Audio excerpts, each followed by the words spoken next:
Assalamualaikum. Kami akan menyajikan praktek uji validitas, reliabilitas, tingkat kesukaran, daya pembeda, dan efektivitas option dari mata kuliah evaluasi pembelajaran. Dengan anggota Nurul Fauzia, Hoirunisa, Rahmawati, dan Prasasti. Berikut ini akan disajikan data, skor, hasil, uji coba. Untuk PG, skor 1 berarti siswa menjawab benar, sedangkan skor 0 siswa menjawab salah. Untuk soal uraian, penyekoran disesuaikan dengan butir soal.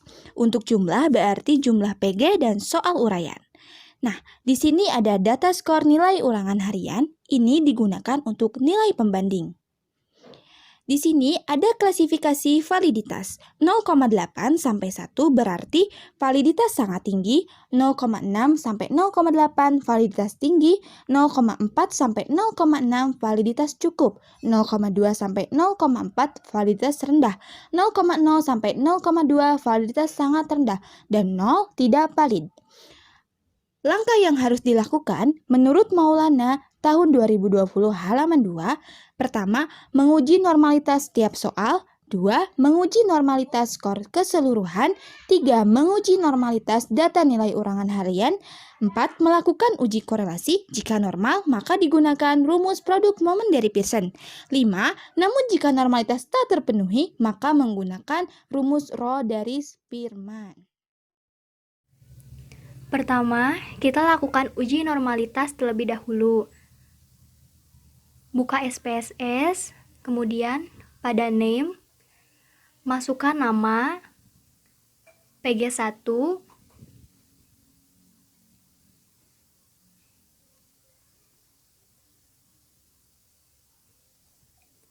hingga uraian 5, kemudian skor total, nilai, dan nilai banding. Kemudian, untuk desimal, kita isi keseluruhannya dengan angka 0. Pada nama, karena tidak bisa memasukkan huruf, maka kita ganti dengan angka. Jadi, nomor 1 untuk siswa ke-1. Untuk PG hingga uraian 5, diisi dengan skor benar yang diperoleh siswa. PG1 hingga PG10, jika siswa menjawab benar, maka diberi skor 1. Jika siswa menjawab salah, maka diberi skor 0.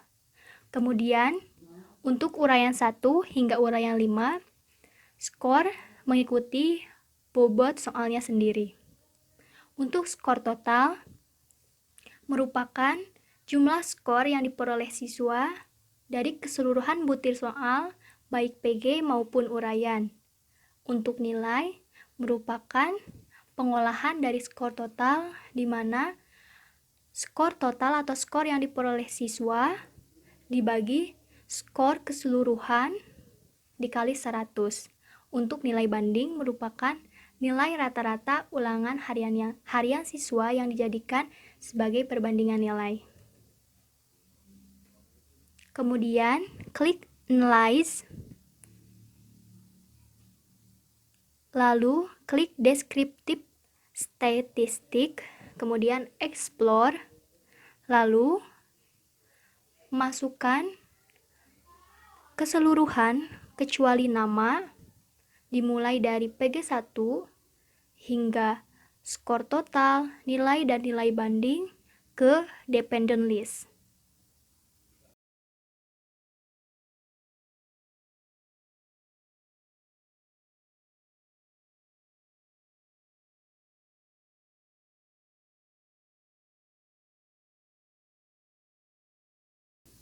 Setelah itu, klik Plots, kemudian checklist Normality Plots with Test Continue, lalu klik OK.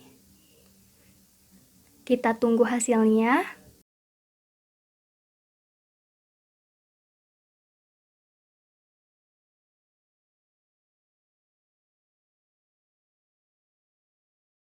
Kemudian scroll ke bawah, lalu lihat Test of Normality. Kita lihat kembali hasilnya, uji normalitas butir soal. Kami beri tanda warna kuning untuk hasil yang menunjukkan tidak normal, Kemudian, yang tidak diberi tanda kuning kan hasil normal.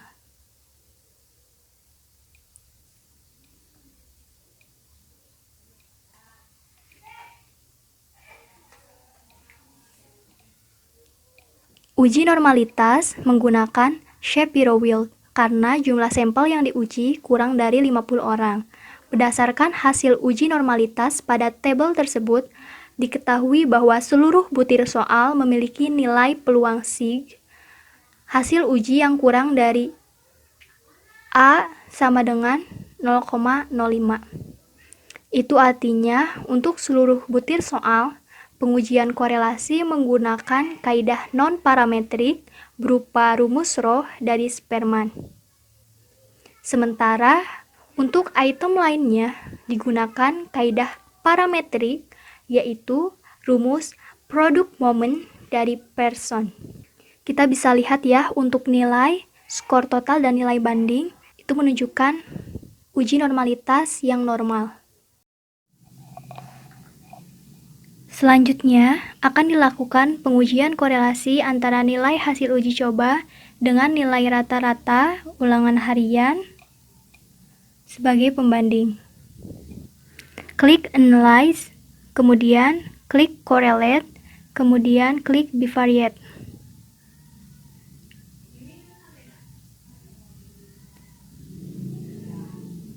Masukkan nilai dan nilai banding ke variables. Gunakan Pearson karena kedua nilai tersebut berdistribusi normal. Klik OK.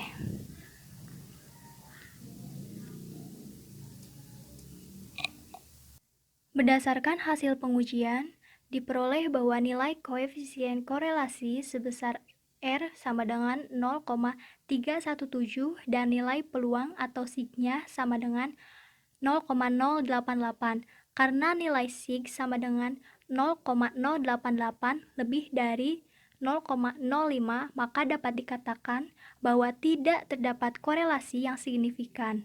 Dengan demikian, korelasi kedua variabel tersebut tidak valid. Lalu, diketahui besarnya koefisien korelasi R sama dengan 0,317. Hal ini menunjukkan bahwa tingkat validitas instrumen tersebut adalah rendah. Dengan kata lain, dapat disimpulkan bahwa keseluruhan instrumen uji coba yang disusun adalah tidak valid dan validitasnya rendah. Kemudian, akan dilakukan pengujian korelasi antara setiap butir soal uji coba dengan skor keseluruhan uji coba pada instrumen. Seluruh butir soal berdistribusi tidak normal, sehingga pengujian dilakukan dengan rumus Spearman. Klik Analyze, kemudian klik Correlate, kemudian klik Bivariate. Masukkan PG1 hingga uraian 5 dan tidak lupa skor total ke variables.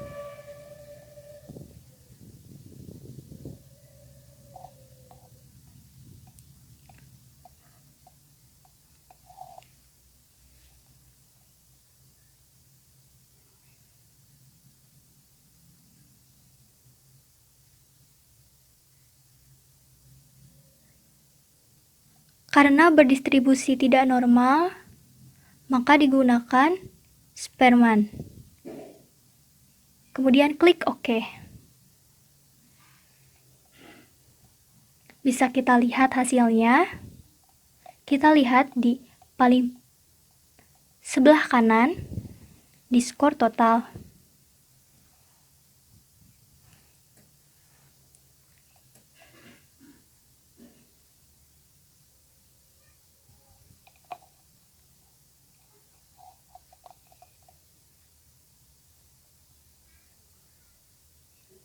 Pada soal nomor 1 PG, nilai peluang atau sig-nya adalah 0,385 lebih dari 0,05.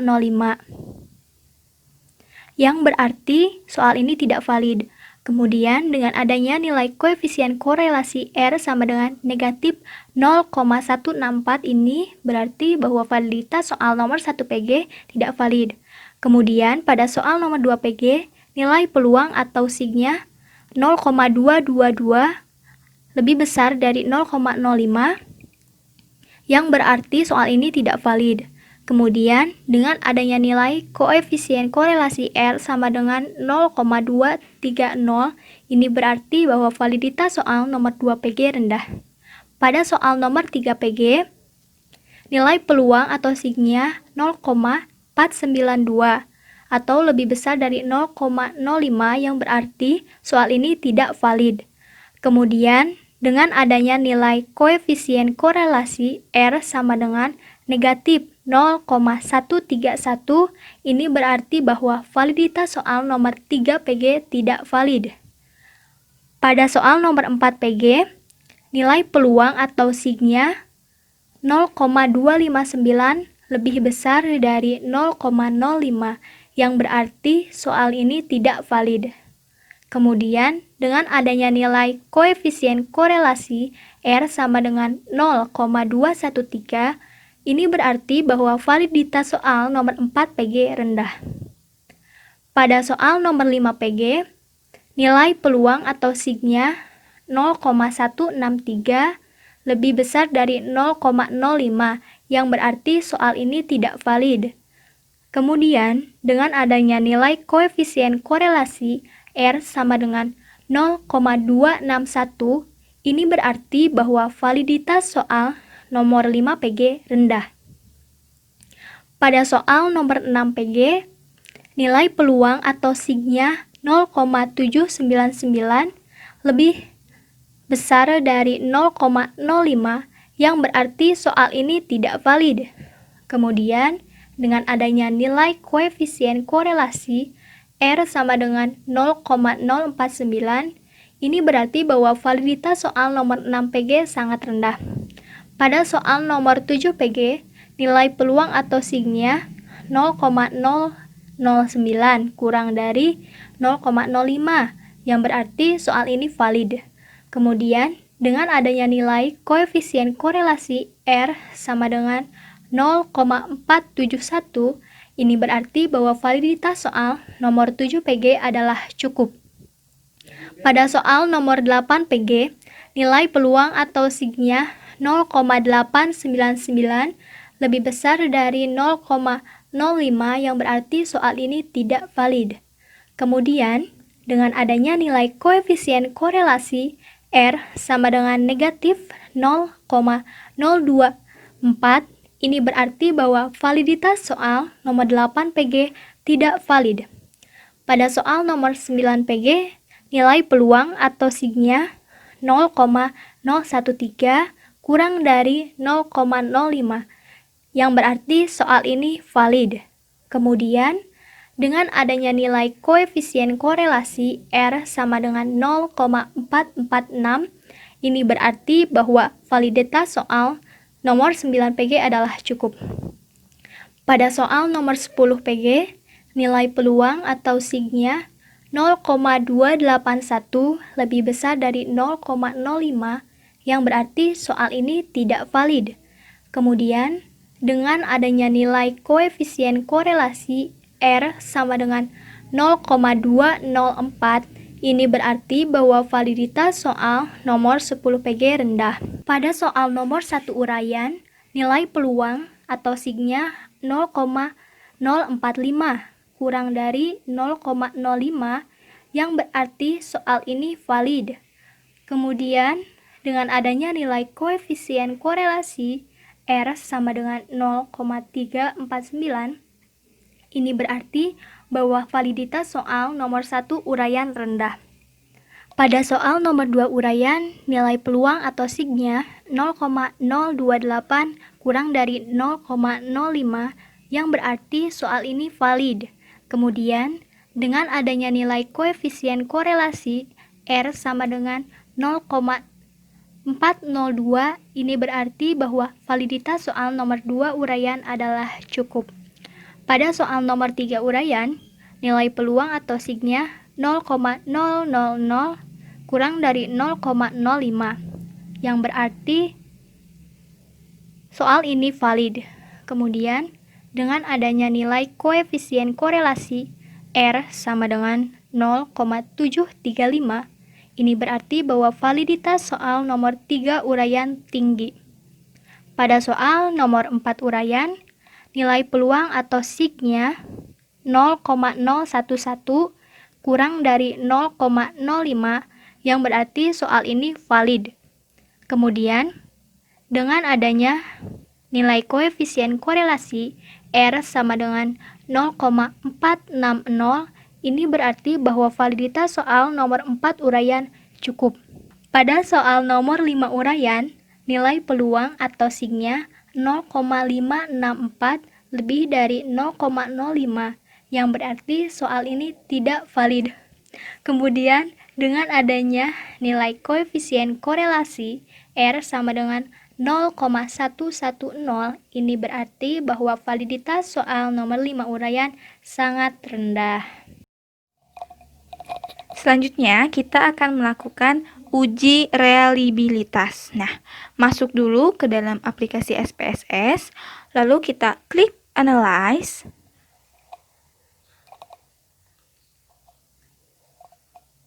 Dan kita cari Skal. Dan kita klik Reliability Analysis. Kita masukkan PG1 sampai uraian 5 ke dalam item.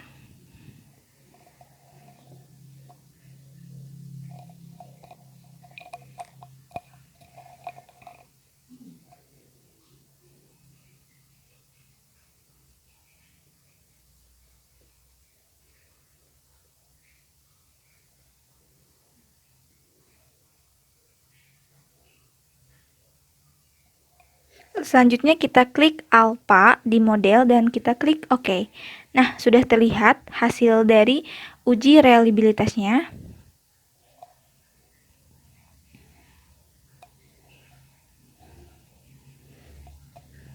Pada tabel 2.1 terdapat rentang reliabilitas dan di situ ada rentang dan ada interpretasinya.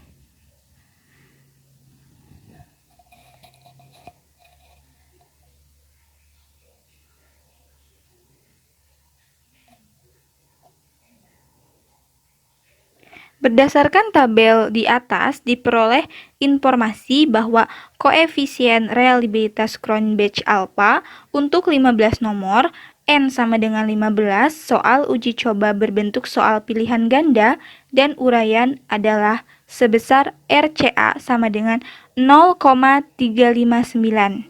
Dengan koefisien sebesar 0,359 tersebut, dapat dikatakan bahwa instrumen yang diuji coba memiliki reliabilitas yang rendah. Selanjutnya, kita akan mempelajari tentang analisis butir soal terkait dengan daya beda dengan menggunakan software SPSS.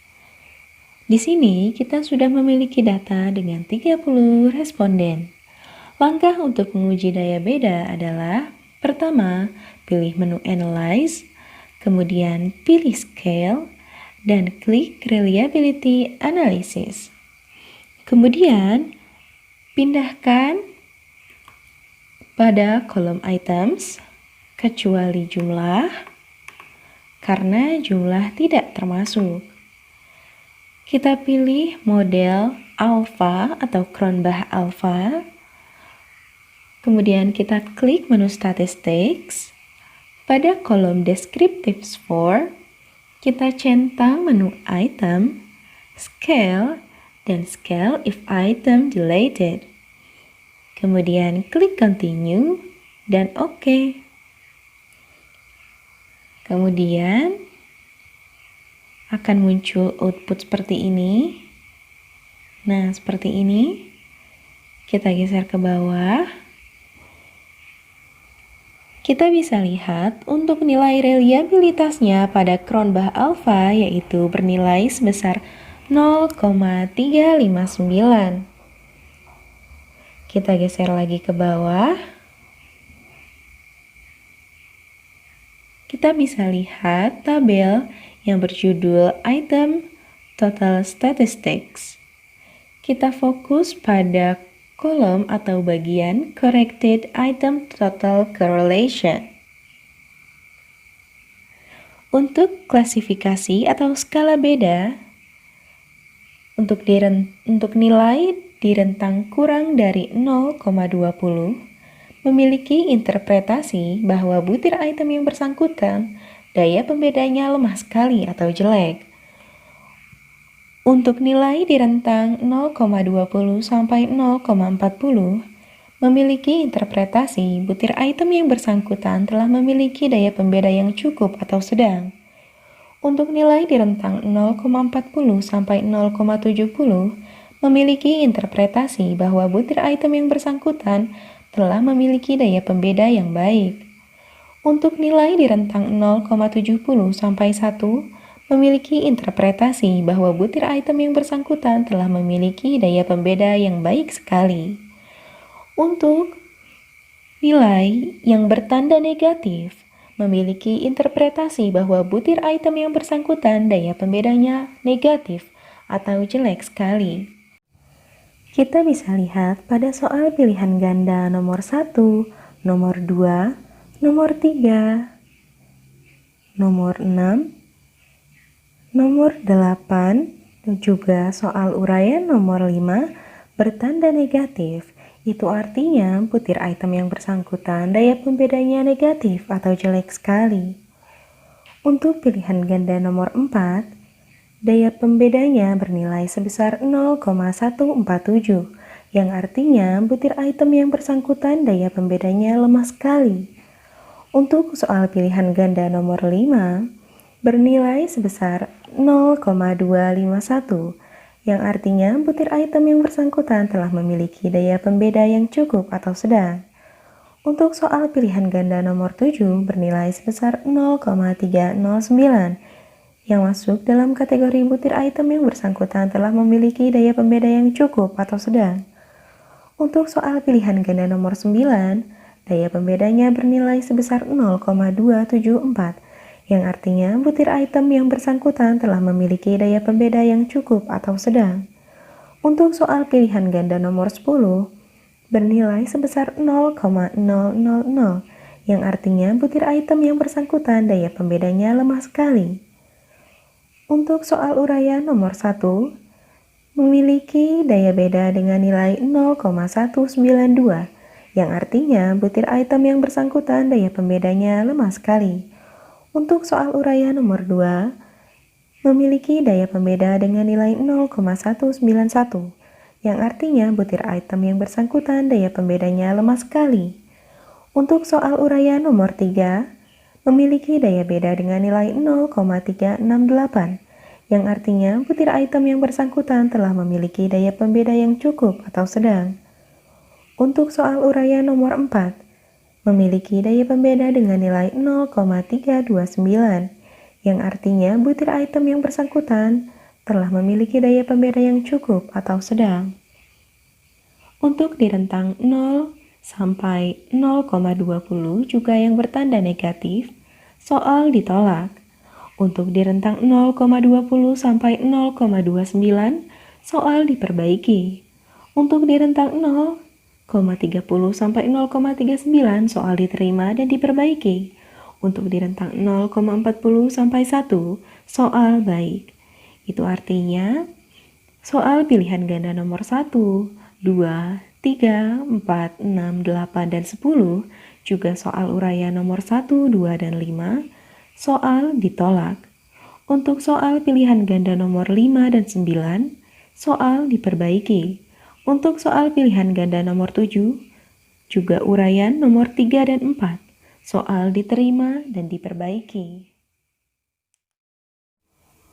Selanjutnya, kita akan melakukan analisis butir soal terkait dengan tingkat kesukaran soal dengan menggunakan software SPSS. Di sini, kita sudah memiliki data dengan tipe objektif.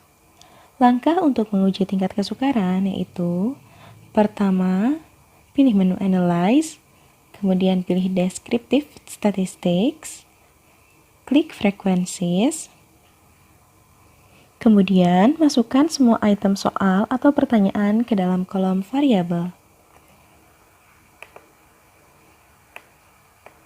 kecuali jumlah.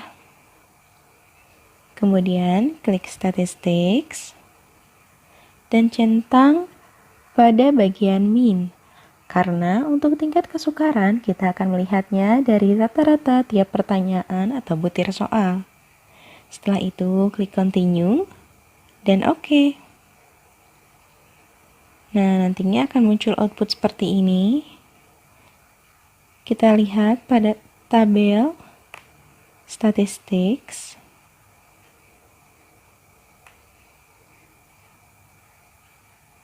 Ini tabel Statistics.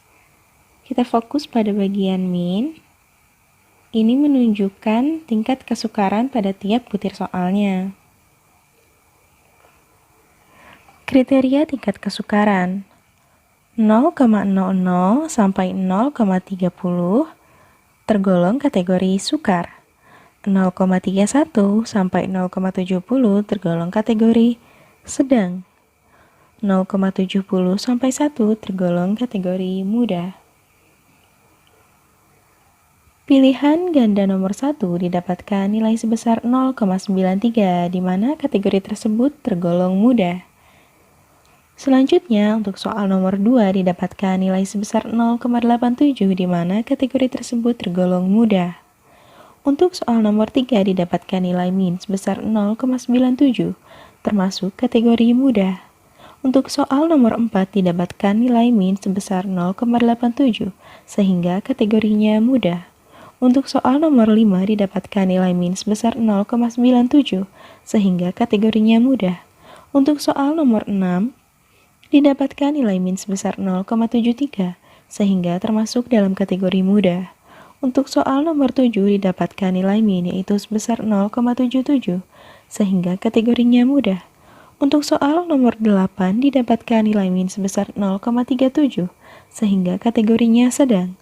Untuk soal nomor 9 didapatkan nilai min sebesar 0,73, sehingga kategorinya mudah. Untuk soal nomor 10 didapatkan nilai min sebesar 0,93, sehingga kategorinya mudah. Selanjutnya, kita akan melakukan analisis tingkat kesukaran butir soal uraian dengan menggunakan Microsoft Excel. Rumus untuk mencari tingkat kesukaran butir soal uraian adalah rata-rata skor atau min dibagi skor maksimal. Maka kita harus mencari dulu rata-rata skor setiap butir soalnya.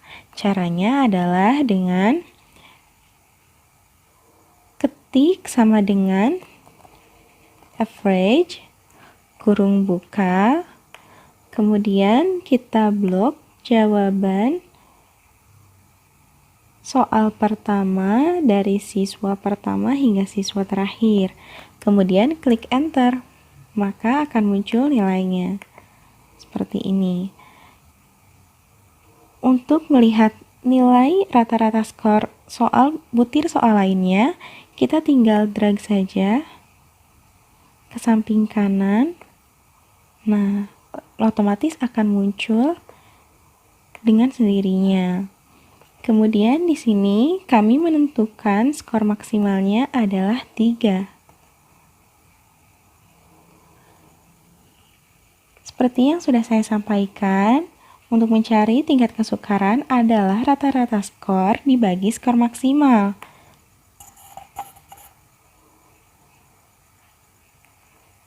Caranya adalah dengan ketik sama dengan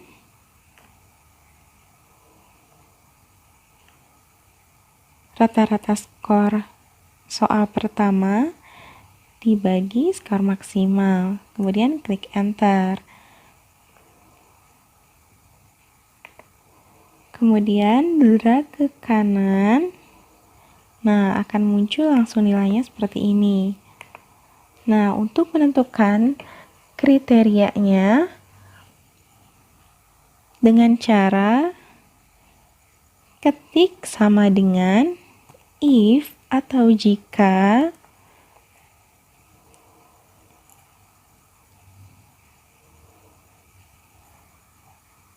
kurang dari 0,3, maka kriterianya sukar.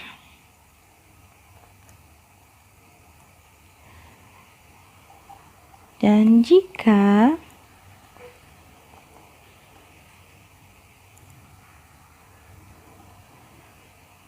kurang dari atau sama dengan 0,7, maka kriterianya sedang.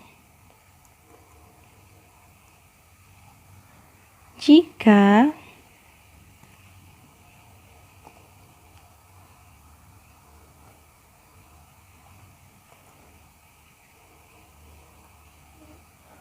kurang dari 1, maka kriterianya mudah.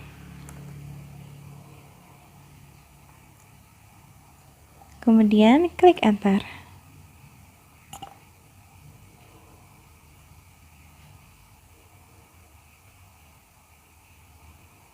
Nah, langsung muncul. Untuk soal uraian nomor 1 termasuk ke dalam kriteria mudah. Untuk mengetahui butir soal lainnya masuk ke dalam kriteria mana, kita tinggal drag saja ke sebelah kanan. Nah, dengan sendirinya akan muncul output seperti ini.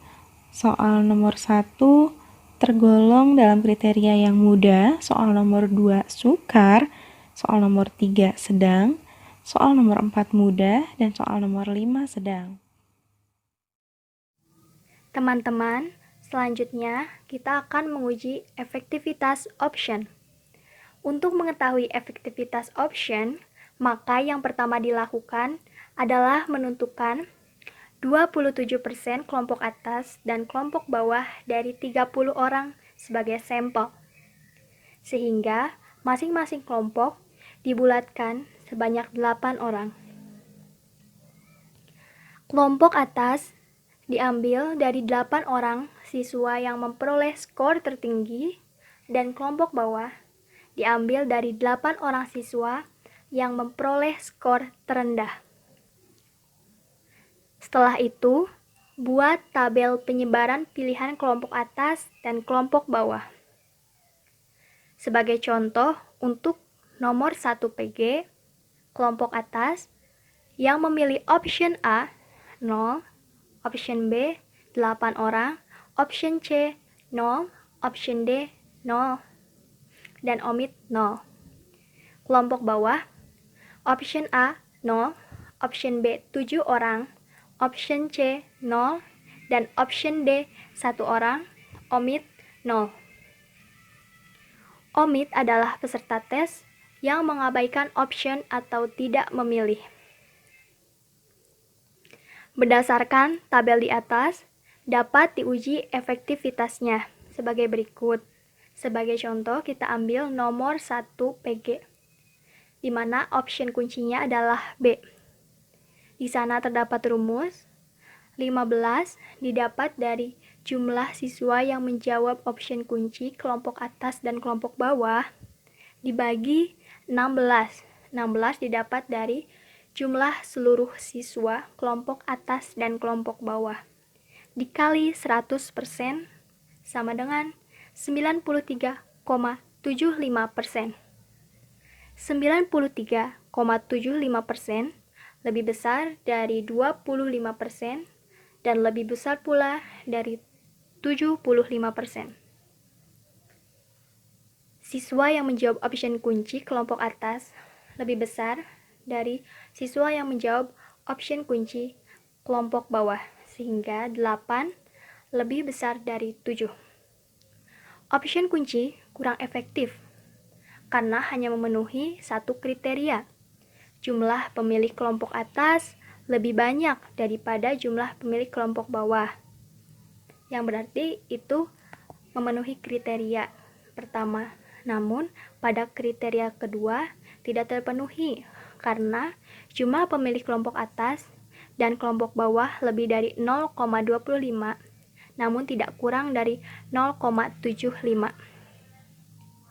Untuk option pengecoh sendiri, di nomor 1 PG, option A sebagai salah satu option pengecoh berfungsi tidak efektif sebab tidak ada pemilih baik dari kelompok atas maupun kelompok bawah.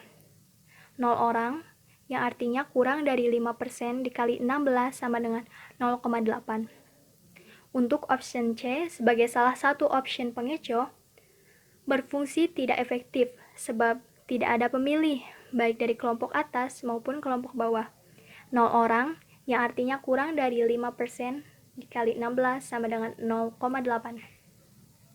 Terakhir, untuk option D sebagai salah satu option pengecoh berfungsi efektif sebab jumlah pemilih kelompok atas kurang dari jumlah pemilih kelompok bawah, 0 kurang dari 1, dan jumlah pemilih kelompok atas dan kelompok bawah sebanyak 1 orang, yang artinya lebih dari 5%, kali 16 sama dengan 0,8. Karena kita memilih nomor 1 PG sebagai contoh, maka kita buat rangkuman seluruh uji nomor 1 PG. Di sana untuk validitasnya adalah tidak valid, reliabilitasnya rendah, daya pembedanya jelek sekali, tingkat kesukarannya mudah, efektivitas optionnya kurang efektif, sehingga tidak dapat digunakan. Soal nomor 1 PG tidak dapat digunakan karena memiliki validitas soal yang tidak valid, reliabilitasnya rendah, daya pembedanya yang jelek sekali, dan efektivitas option yang kurang efektif. Validitas soal yang tidak valid disebabkan karena soal yang terlalu mudah. Hal tersebut dapat dilihat kaitannya dengan efektivitas option yang kurang efektif karena jumlah pemilih kelompok atas dan kelompok bawah option kunci lebih dari 0,25 namun tidak kurang dari 0,75. Daya pembeda jelek sekali karena tidak dapat membedakan antara siswa yang pandai dan tidak. Hal tersebut bisa dilihat dari perbandingan siswa menjawab benar antara kelompok atas dan kelompok bawah yang memiliki selisih 1.